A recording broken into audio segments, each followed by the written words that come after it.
Air pollution. Content standard 7.3. Air pollution. Learning standard 7.31. Define air pollution and air pollutants. 7.32.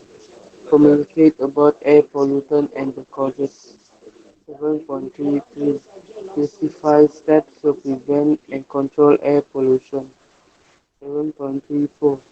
Solve problems on the adverse effects of air pollution.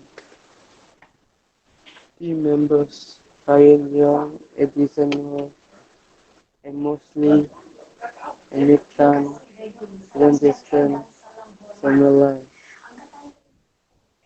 Objectives to justify threats and to prevent and control air pollution, to solve problems on the adverse effects of air pollution.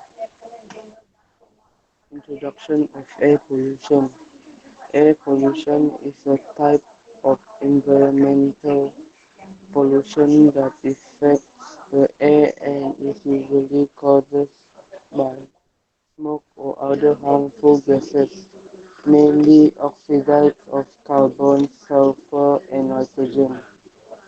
In other words, air pollution is the more contaminate, contamination of air due to the presence or introduction of a substance which has a poisonous effect. Samuel.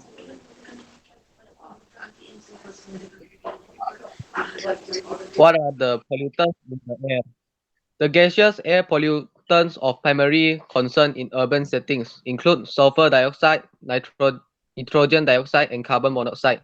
These are emitted directly into the air from fossils. Um, Hello? You fail 了 我看不到哦。你会 Okay. edit 吗？Continue, 你会 continue, I can continue, blank 哦。continue, 啊？ continue. From fossil fuels such as fuel oil, gasoline, and natural gas that are burned in power plants, automobiles, and other combustion sources. What are the factors that causes air pollution? Pollutants like smoke, soot, dust, carbon monoxide, sulfur dioxide, nitrogen dioxide, plumbum, aerosol spray, chemical fertilizers, chloro, chlorofluorocarbon, radioactive material, etc.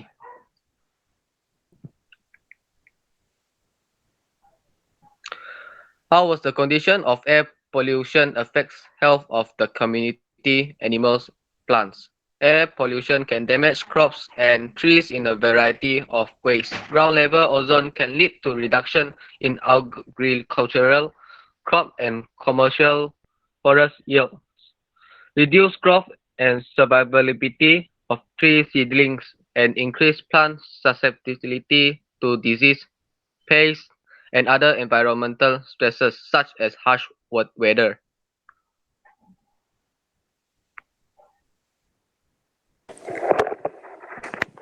What is the role of society in solving this problem? Politicians in the 20th century increasingly had to confront the notion that regulations framed for an improved environment would come at the cost of free choice. In developing the landmark UK Clean Air Act of 1956, it was evident that coal smoke from the domestic chimney was a key source of London's killer smokes. The emerging law would need to regulate domestic fuel and confront the issue of freedom of choice. Because people would no longer be free to burn whatever they choose in their home, this was a radical change. It may well be that this legislation might be seen as not so important because it continued the improvements to air pollution in the UK cities, but rather its acceptance of the notions that a better environment was possible and worthwhile, despite the fact that at times it would restrict our individual freedom.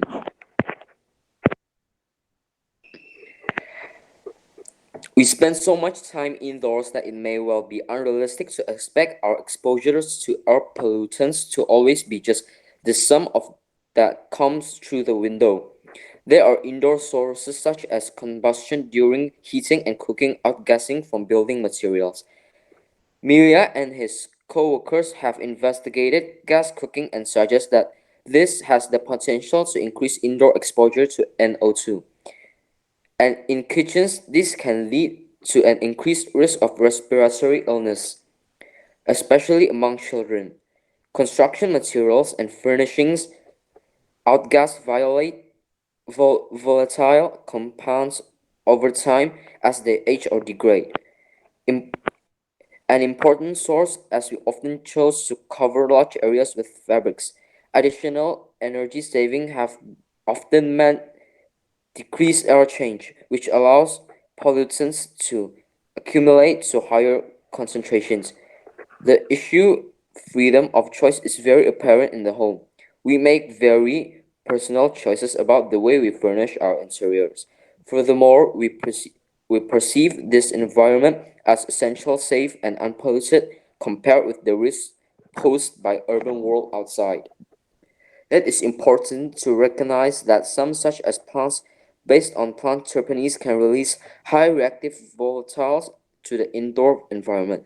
However, natural material have often been used for a long time, which means that correct approaches to their use and installation are more widely known.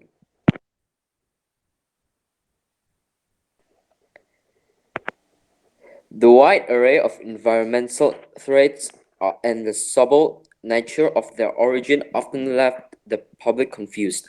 Politicians found the scientific debate that surround these issues equally confusing. The environment it is increasingly seen as an important part of our education system, although public concern has not always been matched by public understanding. The sense that the environment is under continued threat to the environment remains and reinforced by an ease of access to graphic information through the media and more recently the internet. Contemporary pollution management stresses the importance of reporting air pollution concentrating to the public. The data has often been received with little enthusiasm and can even give a sense that it is really bad. Simply because it is reported, others mistrust the data because it looks too good.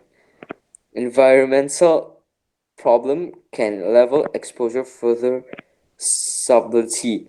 Environmental movements have suffered from similar attention between local and global issues.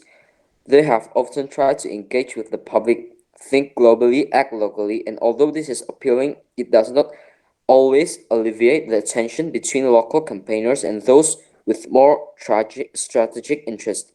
Additionally, global change can occur over time scales much longer than political careers. Issues are expensive to solve and remote to the concerns of an electorate. It has been argued that a politician's vision is only as far as the next election. Thus, democratic structures may not be effective at coping with long-term and perhaps geographically distant issues such as global warming, which take place over many decades. Long-term issues such as climate change and sea level rise are all too easy to ignore, while immediate issues such as health can feature prominently in political decisions, making that neglect global issues aesthetic or cultural landscapes.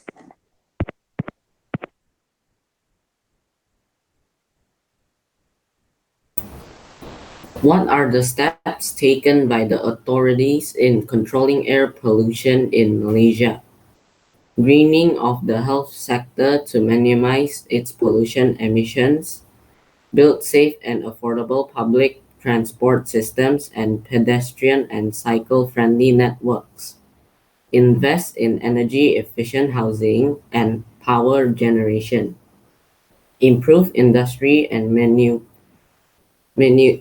municipal and municipal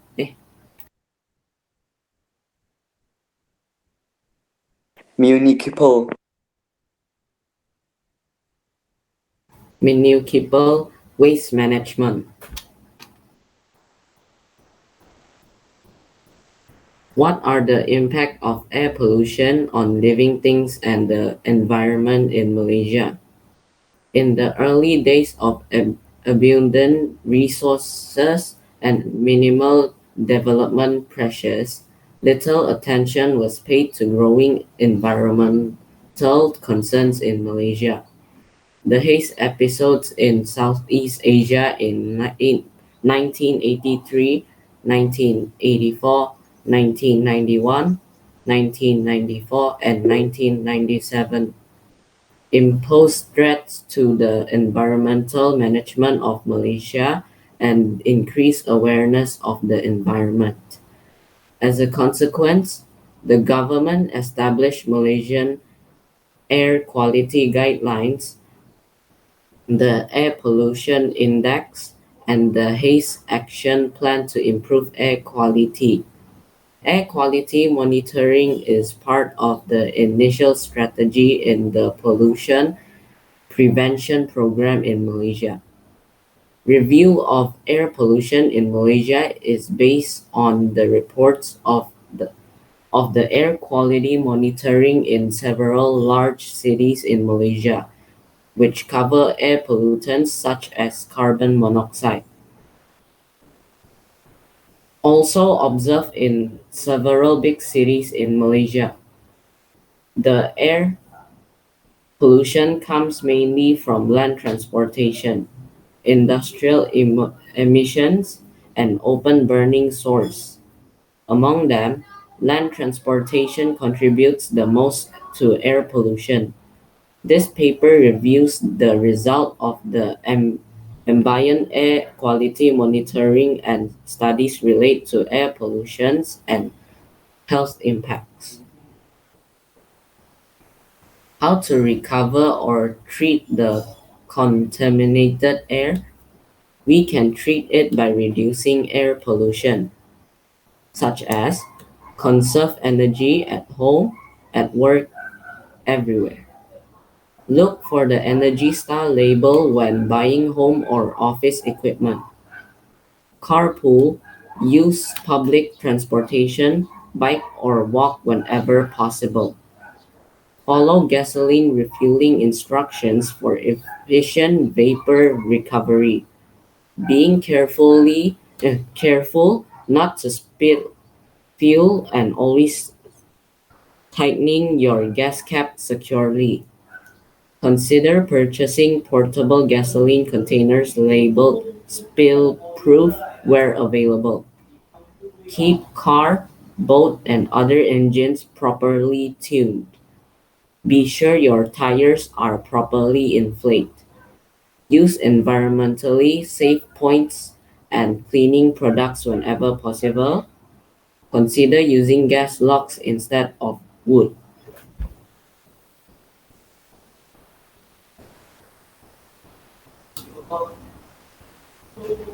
Thank you for listening.